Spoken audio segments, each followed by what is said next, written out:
avec l'observateur Fatki Nedem qui se rend à Dougar pour nous raconter ce conflit sans souci,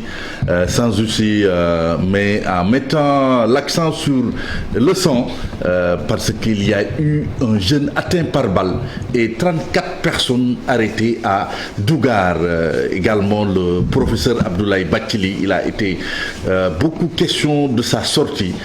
Les journaux reviennent sur cette sortie. L'Obs n'est pas en reste. Abdoulaye Bathily qui dit qu'on va vers le chaos. Il dit qu'il ne pouvait pas penser qu'un régime politique né du processus des assises puisse arriver à une telle négation. Et puis le chef de l'État à Paris, c'est un pari à milliards d'investissements. C'est pour parler de ce financement des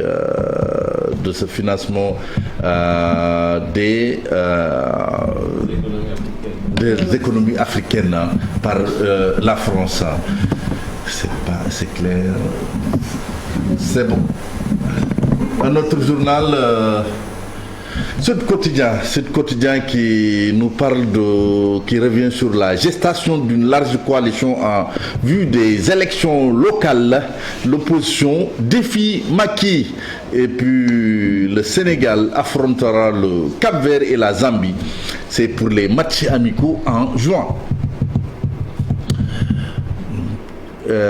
Abdoulaye Bathily à la une de Le Quotidien. Bathily en position assise, c'est pour parler des assises nationales. Il dit que les événements de mars nous ramènent à la case départ et puis qu'on va vers le chaos. Et puis les lundis de Madiambal, à lire également, Sonko Issou a trompé Serigne Mountakha, dit, écrit Madiambal Diagne. Mokhtar Sourang également du FRN qui se prononce sur les émeutes de mars. Il dit qu'il y avait des risques de coup d'État. Le Soleil qui revient sur la splendeur de Sorano. Cette splendeur a été ravivée autour d'une scène mythique hier à aujourd'hui. Un peu le journal Le Soleil qui raconte un peu cette splendeur ravivée de Sorano. Et puis le drame social des affectés, c'est à lire un peu à la une du Soleil. Libération qui revient sur cette tentative d'introduction frauduleuse de déchets plastiques au Sénégal. L'armateur Apag Lyod pris en flagrant délit. 25 conteneurs remplis de déchets plastiques et le navire Ansa Neuberg saisi par la douane. Sur le bandeau de Libération, ce gérant de la pharmacie du poste de santé de Dinguiraï, c'est à Diourbel, il simule un braquage et vide les caisses. Il s'était cogné la tête contre un mur pour créer des blessures. Et puis l'affaire Pape Ndiaye sur PV. Il prétendait dealer avec le procureur, le juge du deuxième cabinet et annoncer des rapports destinés à Télico, Amnesty et à la RADDHO. Tribune qui nous parle d'élections locales du 23 janvier 2022. Une large coalition de l'opposition prend forme. Et puis comment Macky Sall compte blinder Aliou Sall, c'est en pied de page de Tribune. C'est pour parler du redécoupage un peu de Dakar. Et puis le message de Karim Wade pour la Korité. Walf Quotidien qui donne la parole à Ibrahima Sène du PIT sur le L'école. Ce que risque Benno en 2022. Et puis il dit que Sonko a montré sa vraie nature devant le calife général des Mourides. La Cour de justice de la CEDEAO, c'est un dossier à lire dans Walf Quotidien, des arrêts jamais suivis de fait. Les Échos, les Britanniques mettent en garde leurs ressortissants par rapport aux attaques terroristes et troubles politiques et criminalité au Sénégal. Et puis Macky Sall également qui corse les mesures à la présidence. C'est par rapport à cette nouvelle réglementation concernant les véhicules de fonction. Et puis les apéristes de Touba également qui taclent sévèrement Ousmane Sonko. C'est par rapport à cette visite de Sonko près du Khalife général des Mourides. L'AS qui nous parle de régulation des réseaux sociaux. La majorité des Sénégalais approuvent. Et puis l'opposition qui lapide Israël, c'est par rapport aux frappes contre le peuple palestinien. Et puis plusieurs quartiers à Saint-Louis sevrés d'eau pendant 48 heures. Vox Pop qui également revient sur ces propos de Abdoulaye Bathily. On va vers le chaos si on n'engage pas le processus qui a conduit aux assises nationales. Les grossistes également, c'est l'autre une de Vox Pop. Les grossistes qui menacent de couper le gaz. Et puis sur ça, Macky qui rétropédale par rapport au retrait des véhicules de fonction d'une multitude de hauts et fonctionnaires en échange d'une indemnité forfaitaire. Et puis le sévère réquisitoire contre le proc de Walfa, c'est à lire sur ça. Record qui nous parle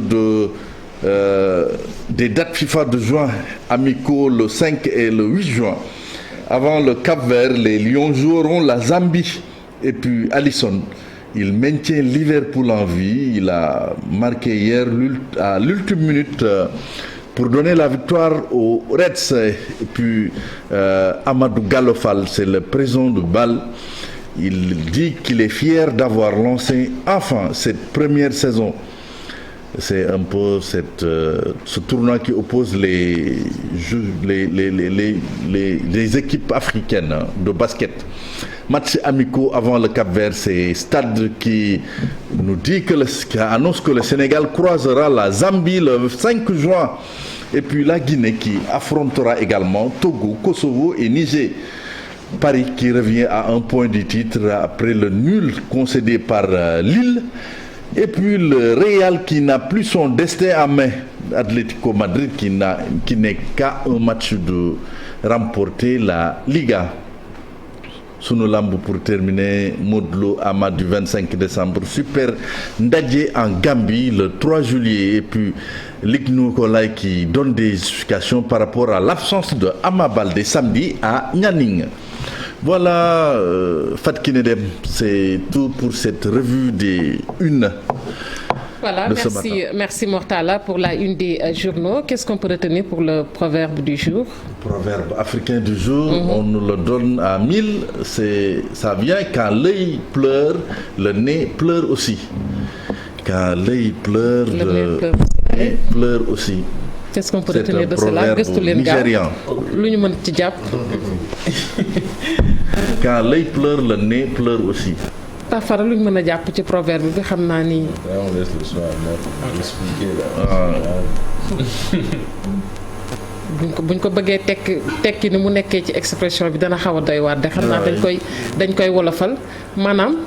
lu bët nuñ ko waxee sax bët lu mu. waaw bokkul ak bi may bëgg a wax. bët du yenn waaye xam na lu bokk. déedéet mënta nekk loolu. c'est pas ça. du boobu aussi. te toi comme tu ne sais pas.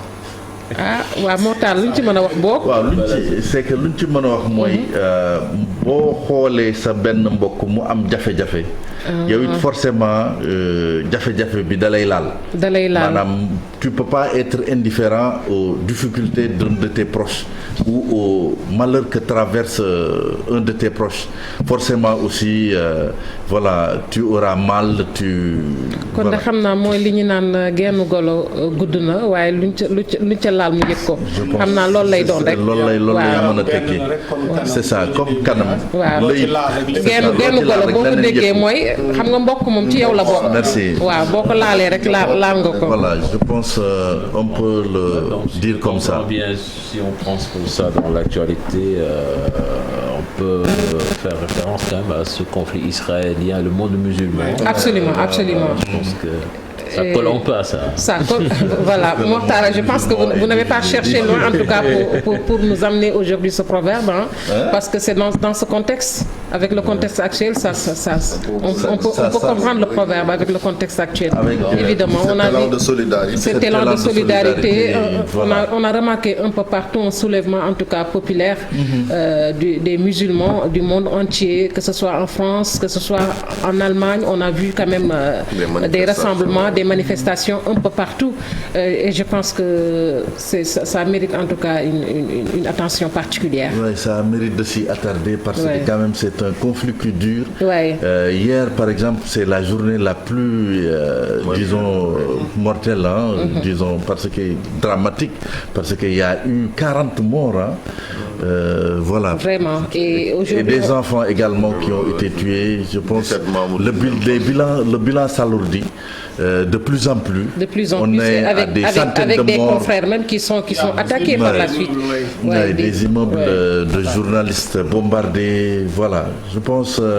Un conflit de plus de 73 ans quand même. Dans la guerre de Troie, disons, en temps de guerre, toutes les valeurs sont bafouées. Et malheureusement, on l'apprend à nos dépens à l'occasion de cette guerre-là. Et c'est dommage. C'est dommage parce que c'est des... Et à quand la fin? On se demande à quand la fin, justement. Une guerre qui a duré plus de 73 ans, quand même, ça ne date pas d'aujourd'hui. Et les pourparlers là qu'on est en train de dire en ce moment, moi je me dis que ce sont des pourparlers qu'on disait il y a des décennies de cela et qui n'ont abouti à rien du tout. Et aujourd'hui on nous parle encore de pourparlers. Je pense qu'il y a quand même une autre stratégie à adopter, à mon avis, pour mettre fin à cette guerre qui, en tout cas, est dure pour la Palestine. Mais ça met à nu également la division des musulmans, parce que si les musulmans s'étaient ligués,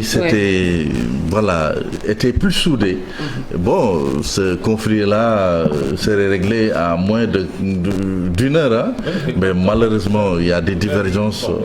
La division et les grandes puissances qui sont derrière aussi. Oui, mais quelque part, je pense que cette division-là, ça concerne plus l'élite quand même, les dirigeants. Mais le peuple musulman dans son ensemble, le bas peuple... les puissances qui divisent pour mieux régner peut-être. Il y a aussi ces grandes puissances qui sont derrière. Et on ne sait pas comment faire avec ces grandes puissances qui sont là que pour, entre guillemets, diviser pour mieux régner.